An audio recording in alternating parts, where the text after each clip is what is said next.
बिहार के 5 करोड़ मतदाताओं को किसी तरह के कोई भी डॉक्यूमेंट दस्तावेज जमा करने की जरूरत नहीं पड़ेगी।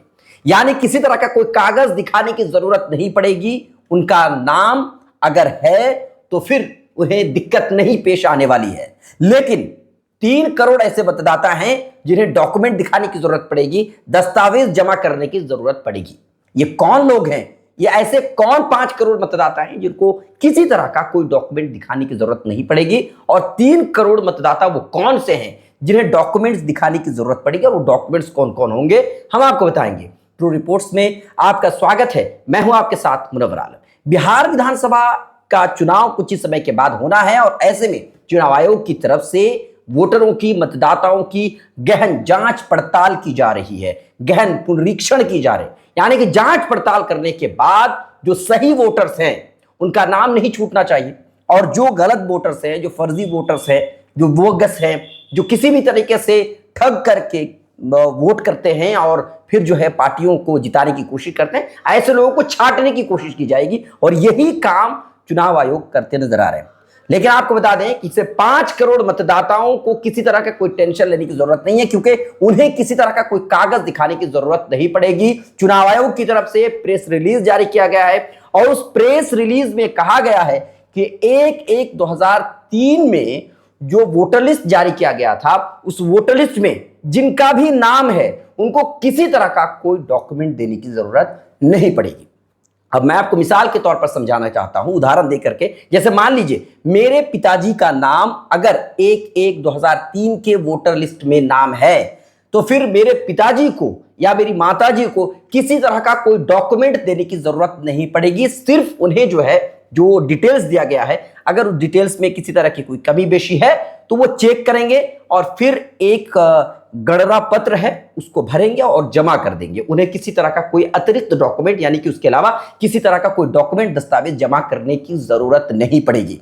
और ऐसे मतदाता जो हैं, लगभग 4,96,00,000 ऐसे वोटर्स हैं जिनको किसी तरह का कोई डॉक्यूमेंट देने की जरूरत नहीं पड़ेगी। यानी कि 1/1/2003 का जो वोटर लिस्ट जारी किया गया है, उस वोटर लिस्ट में उनका नाम है और ऐसे मतदाताओं को किसी तरह का कोई डॉक्यूमेंट जमा करने की जरूरत नहीं पड़ेगी। अब आपको बता देते हैं कि इलेक्शन कमीशन की तरफ से 1/1/2003 में जो वोटर लिस्ट जारी किया गया था, वो फिलहाल फिर से वेबसाइट पर डाला गया है। मैं वेबसाइट का लिंक नीचे दे दूंगा, आप वहां पर जाकर के अपने इलाके का, अपने एरिया का, अपने जो बूथ का नंबर होता है उसके हिसाब से आप अपना वोटर लिस्ट देख सकते हैं और अपने लिए वो एक तरह से डॉक्यूमेंट और सबूत के तौर पर उसे पेश कर सकते हैं। उसके अलावा अब बात आती है कि ऐसे 3 करोड़ मतदाता जिनका नाम 2003 के वोटर लिस्ट में नहीं है, तो इनको अब डॉक्यूमेंट जमा करने की जरूरत होगी। जैसे मेरा नाम जो 2003 में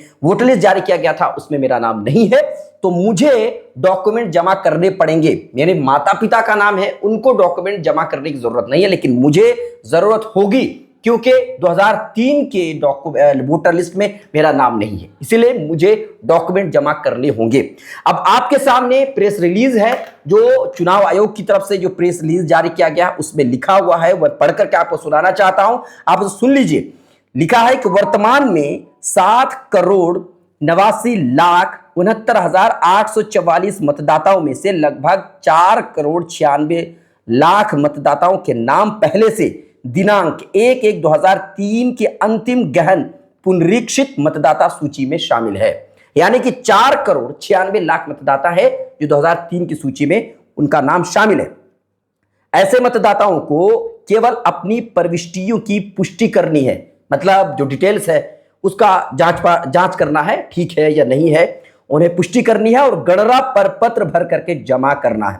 इसके अलावा यदि किसी मतदाता के माता या पिता में से कोई एक व्यक्ति 1/1/2003 तक मतदाता सूची में शामिल रहा है, तो ऐसे व्यक्ति को इस विशेष गहन पुनरीक्षण 2025 के दौरान नामांकन के लिए उनसे संबंधित किसी भी दस्तावेज को प्रस्तुत करने की आवश्यकता नहीं होगी, चाहे उस व्यक्ति की जन्म तिथि कुछ भी हो। ये प्रेस रिलीज जारी करके बिहार सरकार निर्वाचन विभाग ने ये प्रेस रिलीज जारी किया है और ये आप देख पा रहे हैं। और इसमें ये साफ तौर पर कह दिया गया है कि 5 करोड़ मतदाता है जिनको टेंशन लेने की जरूरत नहीं है। लेकिन हाँ, जो लगभग 3 करोड़ मतदाता हैं उनको डॉक्यूमेंट्स दस्तावेज जमा करने होंगे। वो डॉक्यूमेंट्स क्या क्या है वो भी स्क्रीन पर है, आप उसे देख सकते हैं और समझ सकते हैं कि लगभग 11 डॉक्यूमेंट्स हैं, दस्तावेज हैं, जिनमें से कोई एक अगर आप जमा करते हैं तो फिर आपका नाम वोटर लिस्ट में आएगा। जो वोटर लिस्ट तैयार होगा 2025 का जो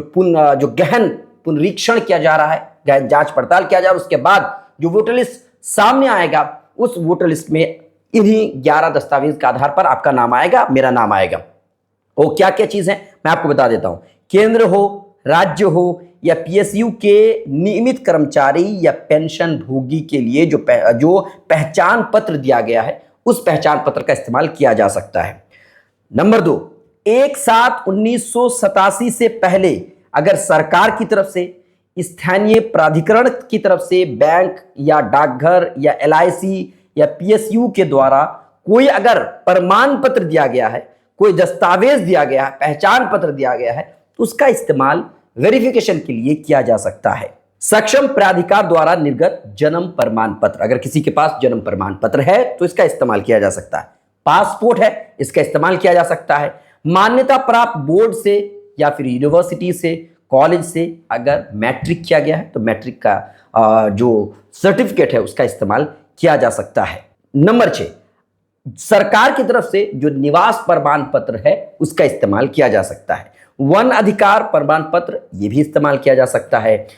SC ST OBC या किसी भी तरह जाति का अगर प्रमाण पत्र बनता है उसका इस्तेमाल किया जा सकता है। जहां पर एनआरसी लागू है वहां पर एनआरसी सर्टिफिकेट काम आ जाएगा, या जहां पर या राज्य की तरफ से या स्थानीय प्राधिकार की तरफ से तैयार किया गया पारिवारिक अगर रजिस्टर है उसका इस्तेमाल किया जा सकता है। सरकार की कोई भी भूमि मकान आवंटन प्रमाण पत्र, यानी सरकार की तरफ से कोई जमीन दी गई है या मकान दिया गया है तो उसका आवंटन प्रमाण पत्र होता है जो जब दिया जाता है तो वो आपको लिख करके देते हैं, उसका इस्तेमाल किया जा सकता है। ये 11 डॉक्यूमेंट्स है, इनमें से कोई एक डॉक्यूमेंट अगर आप देते हैं आपका वेरिफिकेशन हो जाएगा। और इसमें सबसे आसान अगर आप देखें तो जाति प्रमाण पत्र है और निवास प्रमाण पत्र है। ये दोनों आप आसानी से बनवा सकते हैं। आप अगर रह रहे हैं, आपके माता पिता ऑलरेडी अगर 2003 के उस वोटर लिस्ट में नाम उनका शामिल है तो आसानी से आपका जाति निवास बन जाएगा। किसी तरह का कोई टेंशन लेने की जरूरत नहीं है क्योंकि आप लंबे समय से उस जगह पर रह रहे हैं। आप इन दोनों का इस्तेमाल करके वेरिफिकेशन कर सकते हैं। किसी तरह का कोई टेंशन लेने की जरूरत नहीं है, पैनिक होने की जरूरत नहीं है। आप सही तरीके से अपने दिमाग का इस्तेमाल कीजिए और जो फॉर्म है उसको भर करके जमा कीजिए ताकि आपका नाम ना छूटे, आप किसी भी तरह से पीछे ना रह जाएं। जो योग्य वोटर है वो नाम उनका नहीं छूटना चाहिए, जो फर्जी वोटर है उनका नाम कटना चाहिए।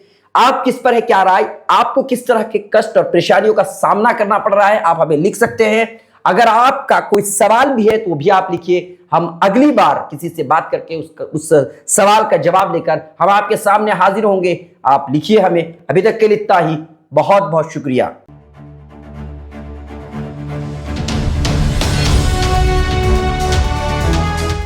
ट्रू रिपोर्ट्स, सच आप तक।